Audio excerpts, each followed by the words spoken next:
Hi friends, কেমন আছেন সবাই? হানি ফ্রেন্ড চ্যানেলের একটি নতুন ব্লগে আপনাদের স্বাগত। এখন বাজে সকাল 7:30। তো সব ঘুম থেকে উঠে পড়েছি এবং উঠে টিফিনটাও বানানো হয়ে গেছে। দেখুন, আজকে রুটি বানিয়েছি, প্রমিতা স্কুলে নিয়ে যাবে, আর একটু আলু আর মটরশুঁটির তরকারি। টিফিনটা গুছিয়ে দিই।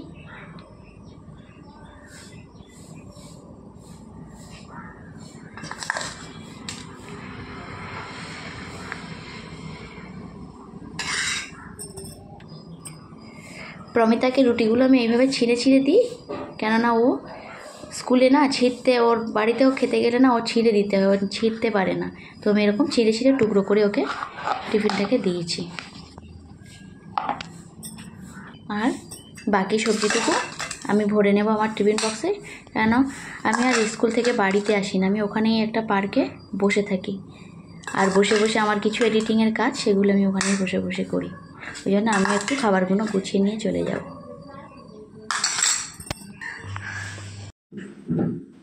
এই দেখুন, এটা হচ্ছে প্রমিতার খাবার নিয়ে যাওয়া ব্যাগ।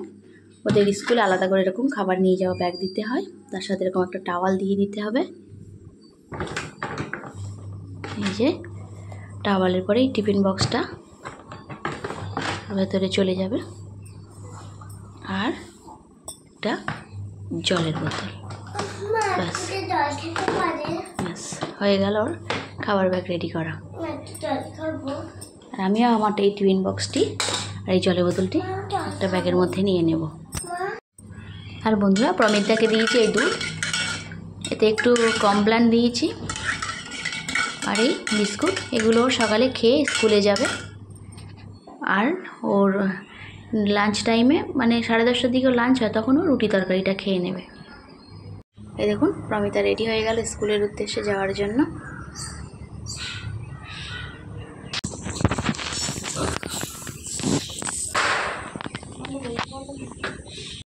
চলে এলাম প্রমিতার স্কুলে।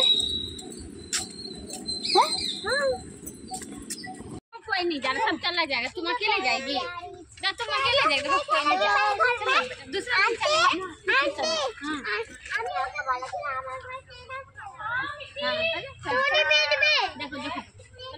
দেখুন বন্ধুরা, এদের ছুটি হয়ে গেছে, এরা দেখুন বন্ধুরা মিলে। তো প্রমিতাকে স্কুল থেকে বাড়ি নিয়ে চলে এসেছি। এখন এবার একটু রান্না করতে হবে, কারণ আজকে রান্না করে যাইনি, শুধুমাত্র টিফিন বানিয়ে চলে গেছিলাম। তো দেখি ফ্রিজের মধ্যে থেকে কিছু মাছ আছে, চিংড়ি মাছ, সেটাকেই বার করি।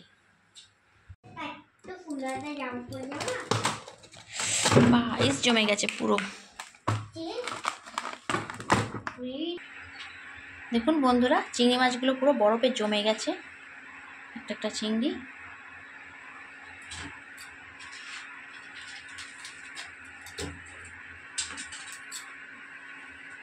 এই বাবা, উঠছেই না তো।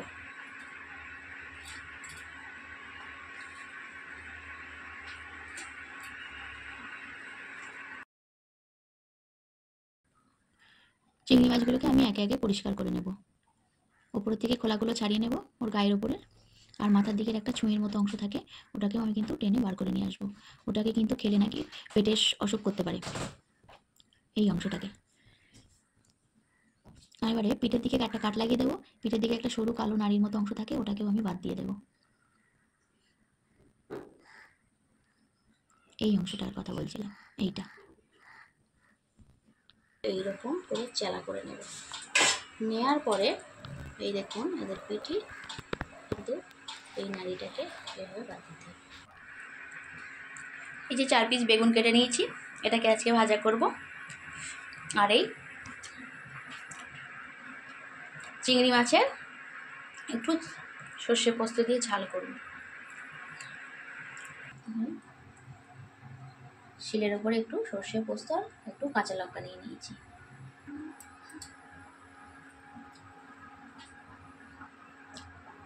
কড়াইতে একটু তেল দিয়ে দিলাম।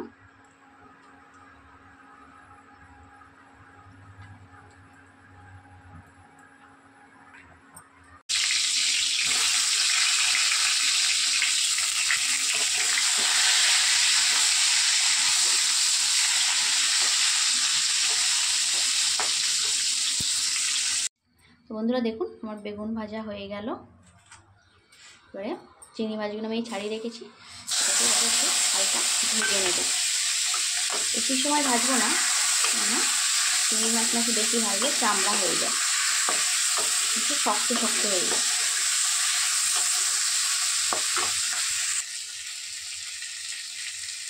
চিংড়ি মাছটা ভাজা হয়ে গেল, এবার আমি এগুলোকে তুলে নেব। ওই কড়াতে একটু তেল দিয়ে দিচ্ছি।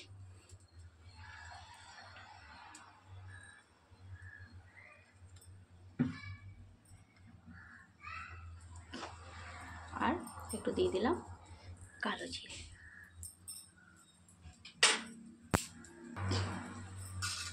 এবারে দিয়ে দেবো পেঁয়াজ কুচিগুলো।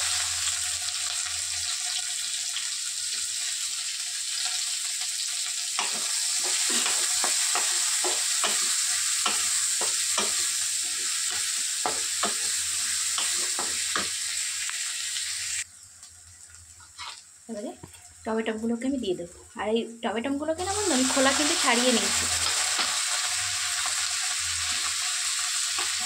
ওই যে খোলাগুলো প্লাস্টিকের মতো হয়ে থাকে, টমেটো খুব রেগে যায়, খেতে চায় না। তো একটু খোলাগুলোকে আমি ছাড়িয়ে দিয়েছি।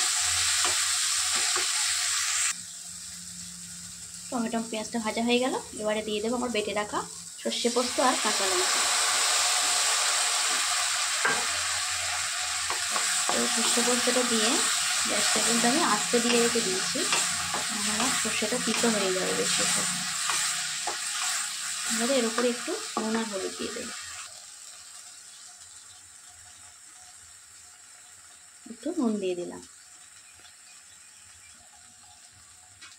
এবারে একটু হলুদ দিয়ে দিলাম। বন্ধুরা ঝোলটা ফুটে উঠেছে, আর এর মধ্যে আমি চিংড়ি মাছগুলো ঢেলে দেবো।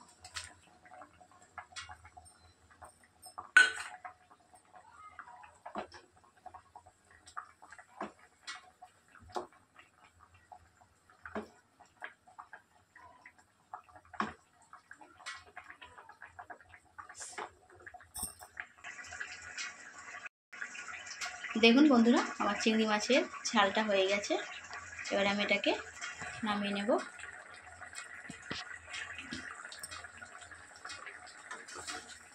অনেকটা বেলা হয়ে গেছে, সম্ভবত মনে হচ্ছে 1টা বেজে গেছে।